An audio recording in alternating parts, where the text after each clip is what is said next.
아니겠죠. Good morning. Hello. Good morning. Yeah. We can park here. Okay.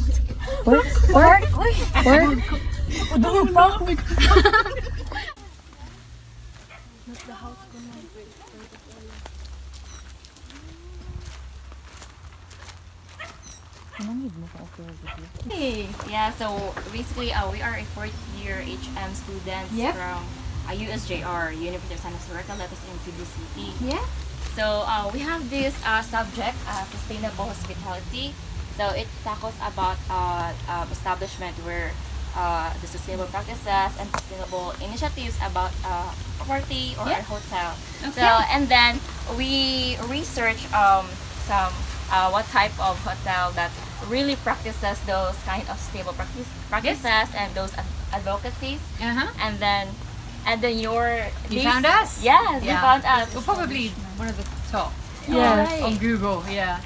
As you can see, everything is made from bamboo, which is a very sustainable material.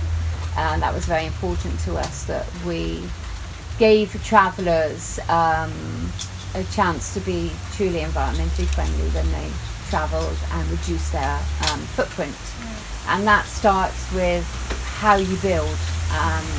So bamboo is not only a sustainable material, it's cooler than concrete. Yes, we have the luxury of choosing this decision at the beginning. A lot of places that build concrete rooms for accommodation, concrete retains the heat, keeps the room warm. Then you need aircon to cool it down. But you don't have aircon. So the design of the building, we made it with sustainable materials and a lot of cross ventilation. You can see the crisscrosses here at the top of the shower room. I'll come on to that in a minute. That is all the way around the rooms to allow lots of air. The roofs are, well, it's like a traditional Filipino buhay kubo, isn't it? So it's a high roof. So heat rises, so the heat will rise in the room and sort of go on out. We've got 3 windows as well, so that people can open the windows, again have that circulation of air going around, and there's fans. So, and fans are a lot less electricity usage than aircon. So that's how we started, was by the materials, the design of the roof to keep it cooler, and then you come to the water. We don't have mains fed water here. There is no mains fed water. You only collect rainwater. Yes. Of course, our tank is full after last night. The amount of rain, I don't know if you had a absolutely ridiculous amount of rain last night. Fills up our water tank. Whenever it rains, we like it.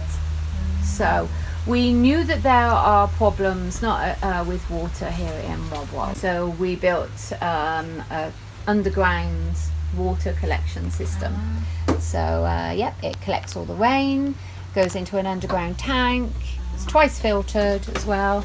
So all of the guests shower and flush and wash their hands and do everything in filtered rainwater. So we try to educate people as well with water conservation. Then you have the electricity. All the lights Solar. are LED. We want solar, yes, we have solar outside. Yes. All of the lights that light up, you can see the solar lamps are there. We've got solar lamps in the middle, and we've got tree lights also that are solar. So we have as much solar as we possibly can, as our electricity bills are extremely low because of LED light bulbs. LED light bulbs produce a lot less electricity.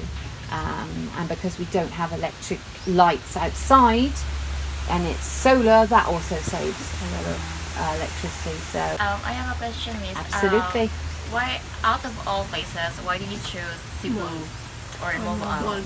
Yeah, specifically MoalBoal. Yeah, well, we knew about it as a tourist destination. So, and my husband's a diver, or I'm also a diver.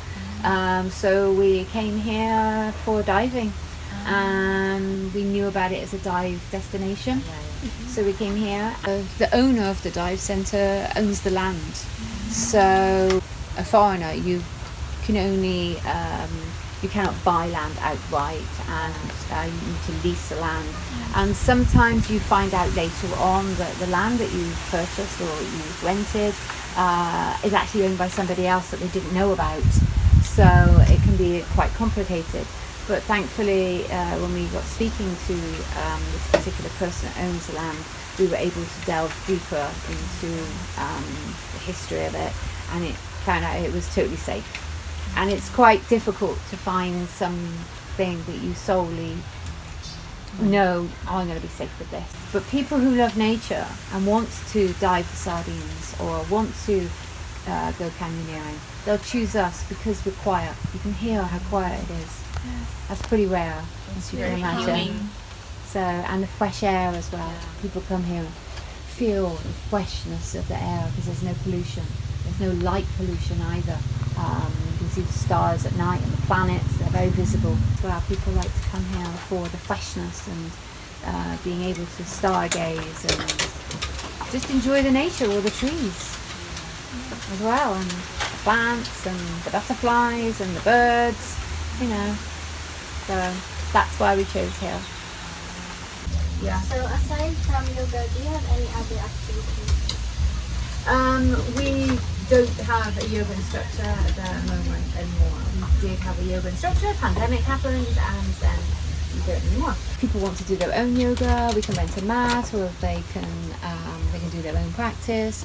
But we also do offer, well, we've got all the pictures up here for people. We want to encourage people not just to come here on a quick stop. Slow travel is something we promote very much. Part of sustainability practices is not one night stays. Slow travel is, or at least we have a practice of a minimum 2 night stay. My husband has been to get a new gas cylinder. Many people that travel, they'll just do 1 night somewhere and then they'll move on. That's not good for the environment. It takes a lot of consumption of the water to clean the towels, to clean the bedding. It takes, you know, if you have 1 night and then somebody else another night and then somebody else another night, you're washing towels and sheets 3 times when you could have 1 guest in now for those 3 nights or 2 nights. So it uses water, it uses electricity, and it uses cleaning products as well. So it's not sustainable for the environment to entertain that. So we encourage slow travel. We have a minimum night of 2 nights stay. So people, when they come here, then they are reducing their impact by staying at least 2 nights. Some people stay longer.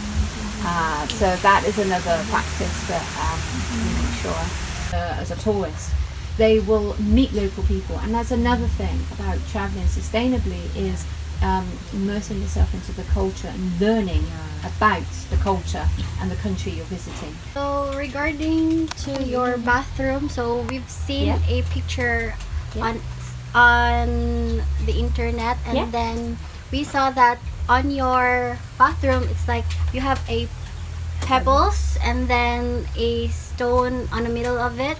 Yes. So we would like to ask if why would you use pebbles instead of using instead of cement? They are tiles, unfortunately. They're tiles made to look like pebbles. Yes. And again, it's all about creating a look. We did originally build with bamboo. This looked at other people that have done similar to us, and all of their showers that are outdoors are all made of concrete. So we chose not to do that originally.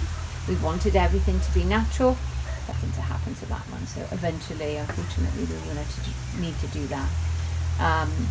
If we didn't have an open shower, it would be okay. But it is literally the part that is exposed because it's an outdoor shower. So everybody showering will shower under the stars, shower under the palm trees. If it's raining, they will be showering in the rain. It's a very strange experience having the cold rain hitting you while you're under a hot shower. Quite strange. But it's unique and it keeps people closer to nature as well. And that's why we wanted to do it. We wanted to keep people as close to nature as much as they can, give them a bit of luxury as well. And for me personally, I think that's luxury. I have an outdoor shower in my own home. So everything these guys experience, I experience. When it's raining and it's cold and they need a shower, I also have to have a shower in the rain. So everything that guests feel, we feel. And the same is in the other rooms that are wine bottles, exactly like that. They have a grass cutter, cut it, but get rid of all the edges. It's nice and smooth. Nobody can cut themselves. And now we have a light. We allow people to, if they've got leftover food, then they can put it in here, put it in the refrigerator, or if they want to take out and they want to go and get some food, rather than having another container, take this, fill it up, wash it, put it back again away. We do have refillable water bottles in the room that people use. They take them out on day trips and fill it up for free, so they can do that. Yeah, and the same with the canvas tote bags, so that people say no to the plastic and they go and buy their fruit and veg. You don't need to take a plastic bag, you take them in the bags that's in there. It's all about reducing, zero waste.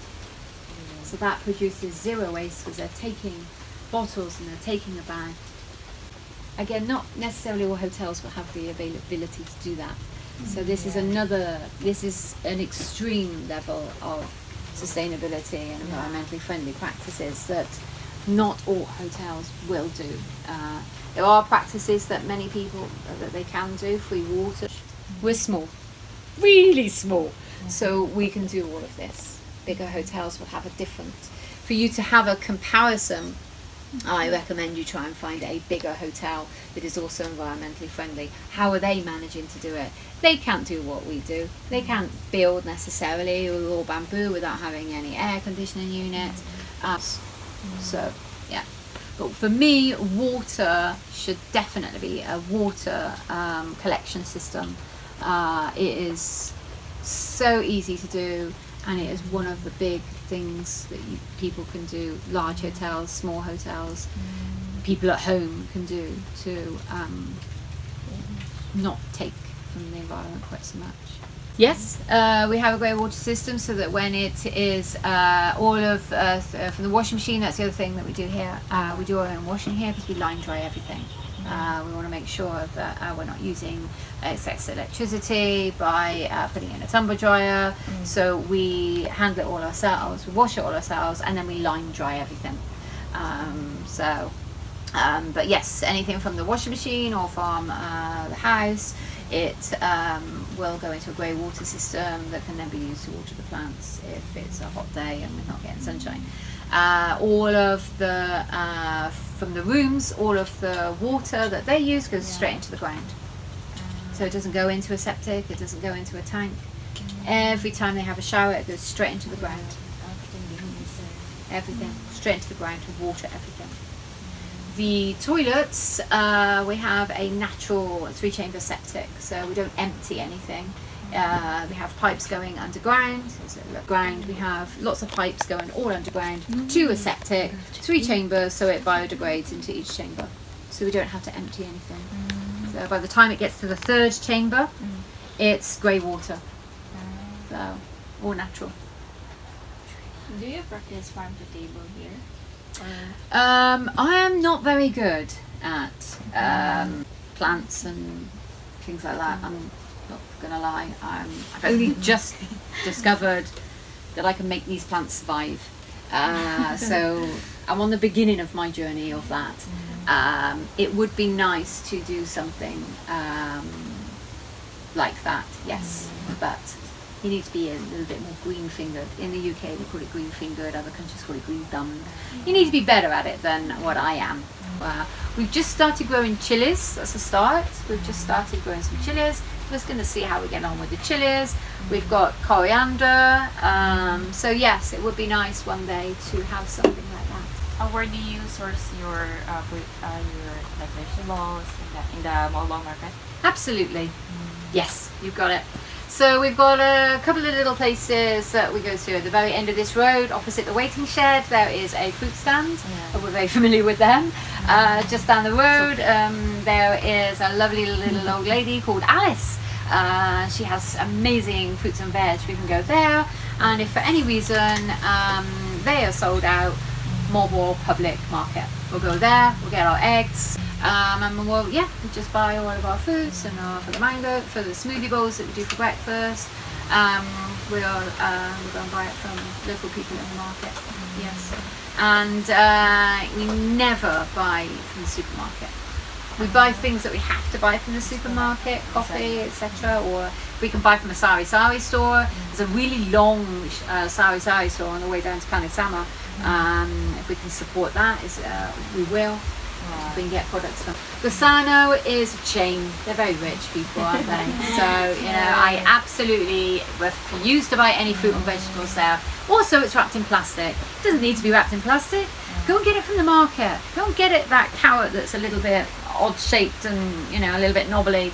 Good. That's how a carrot's supposed to be. Not all clean, wrapped in plastic. No. So yeah, we'll go to the market, and again, that's keeping it local. We're making sure that we're giving to the economy. And I know Alice. I know her name. Yeah, we know them. And yeah, You're a Soki from the, Soki, the word Soki. No, I don't know that one. What's that? Loyal customer. Okay, yes, absolutely. When we find somebody that we like their fruit, we like their produce, we like their vegetables or whatever, we will keep going back there all the time, and we have a relationship with them. Yes, we're very loyal people. If somebody is loyal to us and shows us respect, we will show them respect as well, and we will continue to use them. Our tricycle driver, Dante, is the top number. We've been using him 4 years now. Well, we will continue to use the same people. The scooter rental, somebody wants her, she's just around the corner, Kristen, lovely lady, been using her for 4 years as well. All the way through the pandemic, even though she had to sell her bikes, that's okay, we still go to her first. Out of the business idea, why do you choose or came up to this kind of business being sustainable? Hugely passionate about, absolutely hugely passionate about. We take so much from the earth, and we do it without even realising it. We've been doing it for decades. I'm not perfect. I've done things that if I would have known I was doing something bad for the environment, single use perhaps, But over the years, over the course of the past, it's been a part of me being environmentally friendly long before I came here. I've been this way for 15 years, maybe longer. So when we had this, we had made our bamboo workers use some offcuts to just put it on there. Just again, using something. And the light again is made of cut glass. That's kind of shelves my husband made as well, with some cut off bits of wood that were left over. So we just made a shelf. She just made a coconut. So these my husband made. Again, it's just all little things that we can do to reuse anything. As you can see, we have eco brick tables. Yeah. And that's another thing that we've tried to show people, that with your plastic, instead of throwing it away, you can create a table. Yeah. Hammocks you can buy online, aren't they? Yeah, they're lovely, but come on. Western people with tools. This is what big hotels can do as well. Go to the market, pull some rope. And this lovely little, I don't know the male equivalent to a seamstress, but Mimi, his name is. Lovely little man, down the side of smooth. Little old man sits there with his little sewing machine. We took all of these and asked him to make durian, isn't it? Called durian. Durian? Durian, yeah, I get it mixed up with the fruit. Durian. How did you find MoalBoal Eco Lodge? Yeah, actually, I think I was really researching for specifically an Eco Lodge. Just because I know Maria really wanted something like this. And then this was like one of the top things that came up, and they just had really, really good reviews. I think that's like the main thing we're always looking for, is just really good reviews. And they had like perfect 5-star reviews. So that's basically how we found it. I'll open this and we were gone. Okay, I will. And I love that you've already put it in hiccup. What a wonderful thought. Really appreciate it. Me too. We are thanking you for accepting us and for allowing us to visit you. Honestly, it's been my pleasure. Like I say, I'm very passionate about this. And it's people like you and your age, you're the future. You're the one that we all need to be listening to. We're doing this for you guys, you know. If I mess up the environment, I'm gone, you know. Who's it going to be? It's your world, it's your future. I appreciate you guys for wanting to take time out and come here, wanting to learn. Spend all this time listening to me crackle on about absolutely anything that is sustainable, because I hope you can see from the way that I talk how passionate I am as well. I hope I've been able to educate you in some way, even if there's something small that we can take away after all the millions of words that I've said. But when I'm passionate about something and I really truly believe in it, then You may be small businesses, but you have a great impact. Big impact. I hope so. That's what we want, and we want more businesses to practice anything. Even if, you know, the restaurants in Planet Summer Beach, even if the restaurants stop serving straws, that is one massive impact. If perhaps the government could put a tax on the plastic bags in supermarkets. We'll really come again. Oh, yes. Thank you. Bye-bye.